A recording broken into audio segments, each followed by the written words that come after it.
Hey friends, just give me a few minutes, and I promise you that today I am going to tell you about 7 Japanese philosophies with the help of which you will move ahead of 97% of people. And this is not just philosophical talk. Behind this, I will also share hard-hitting facts with you. Factually, how can you do these things, and why are we using Japanese philosophy to do this? Well, Japan is a country where more than 1,500 earthquakes happen every year. This is the same country on which nuclear bombs were dropped twice, a place where natural disasters and economic collapses have happened. But even after all this, today, this country comes among the top 5 economies of the world. And it's not just about money. Health-wise as well, if you look, Japan is the country where you find people who live very long and stay healthy. But how did all this happen? So behind this is their unbreakable mindset. But how did Japan get such a strong mindset? Because of their ancient philosophies. Philosophies that they did not forget like we did. They adopted them and are still using them today. These are the same philosophies with the help of which ancient Japanese people used to convert normal people into warriors. An ordinary person, by teaching them these philosophies, was turned into a warrior who could take a life and also give a life. The principles that I'm going to share with you are not just principles. Actually, you can call this a system of living life, in which you move away from comfort and towards discipline. If you understand these 7 philosophies properly and apply even a little of them, then, for sure, you will move ahead of the maximum 97% of people in the world. And to explain these philosophies, I will share many interesting stories with you. Plus, at the end, I will also share one habit that you can start doing from today in modern times, which will keep both your logical and emotional brain happy.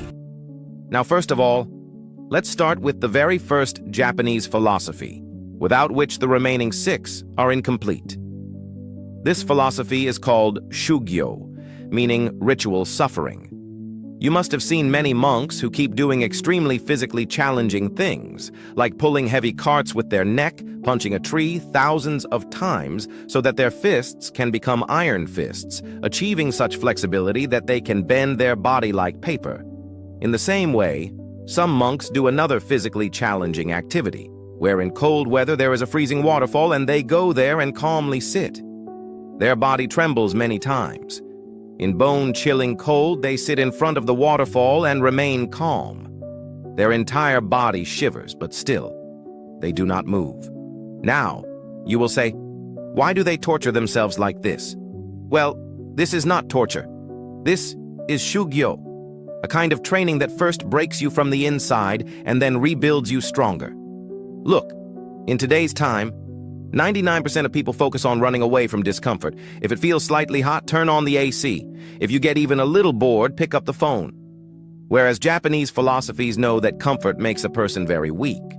That is why they considered pain itself as practice. So you should also start bringing Shugyo into your life. Deliberately move toward discomfort.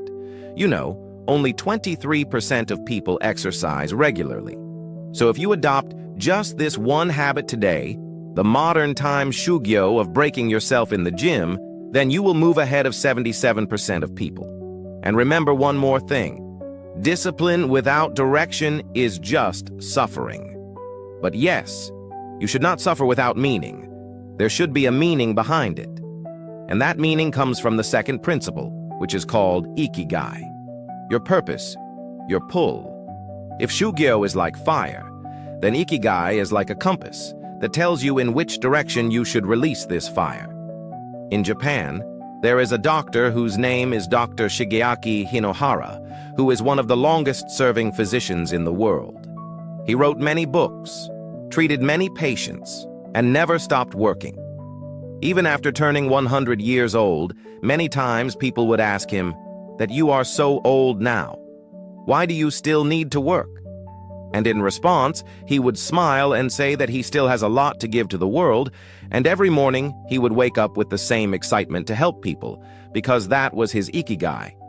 In fact, you know, science also says this thing, that Japan has one of the highest life expectancy populations in the world, especially in those places where people follow Ikigai. So try to find your Ikigai, because 92% of people do make goals, but they do not stick to them. That is why it is very important to understand the next principle, so that Ikigai does not turn into frustration. What is the third principle?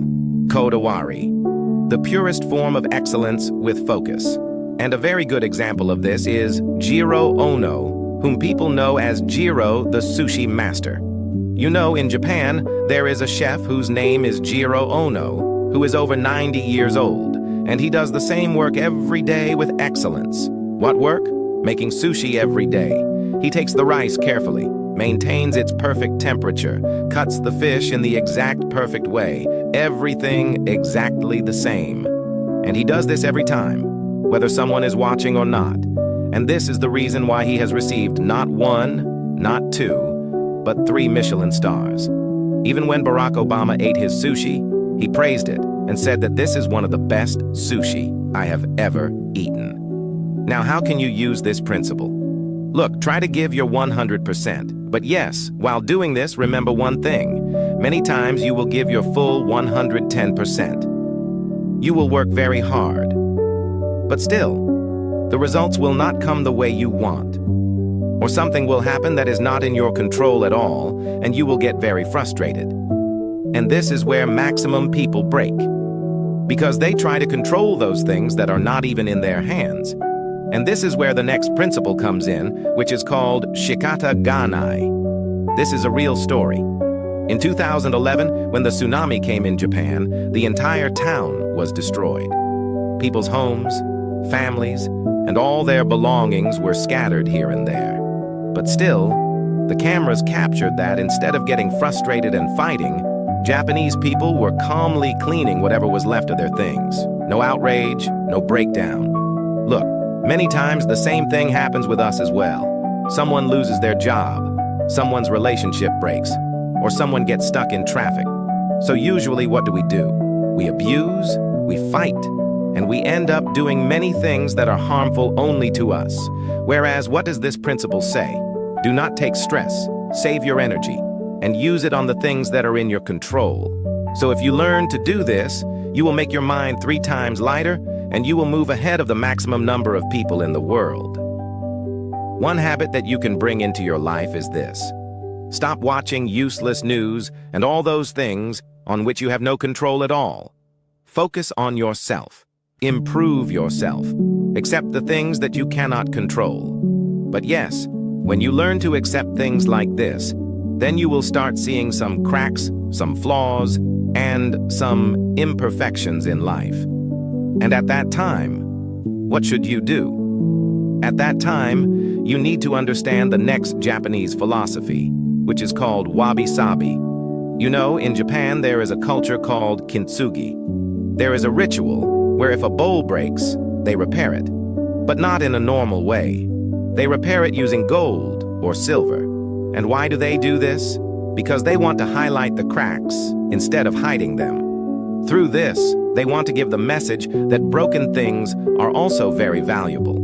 It is not necessary to look perfect every time. Imperfect things are often the most real. Many times, you try very hard to hide your imperfections. You want to do everything in a very perfect way. And in the chase of perfection, many times, we do not even start things. Remember, chase excellence. But do not stop just because things are not perfect. And this is the sweet balance that the day you understand it, you will start enjoying life a lot more.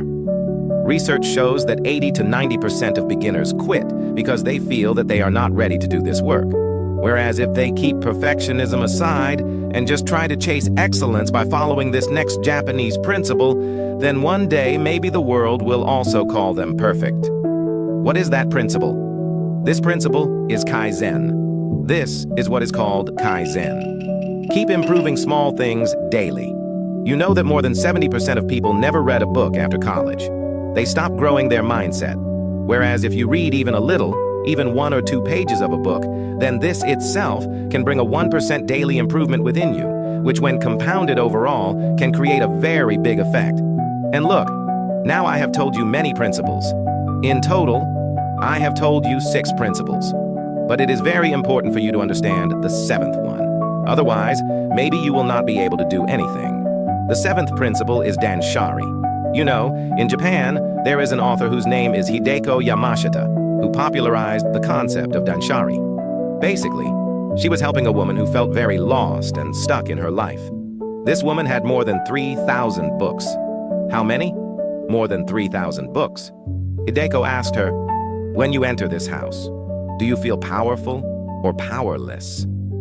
As soon as she heard this, tears came out of her eyes. Hideko told her to start removing all the books from there and keep only those books that touched her soul. And when she started doing this, her mind started becoming calm. She left her toxic job, started focusing on arts, and she said that on that day, I did not just clean my house, but I cleaned my mind and my identity as well. And this is Danshari, letting go of what you do not need to discover who you really are. Okay, friends, goodbye. And if these Japanese principles made you feel even a little motivated and fresh, then please give a like and tell me in the comments which principle you like the most. And do not forget to subscribe for such videos. Best of luck!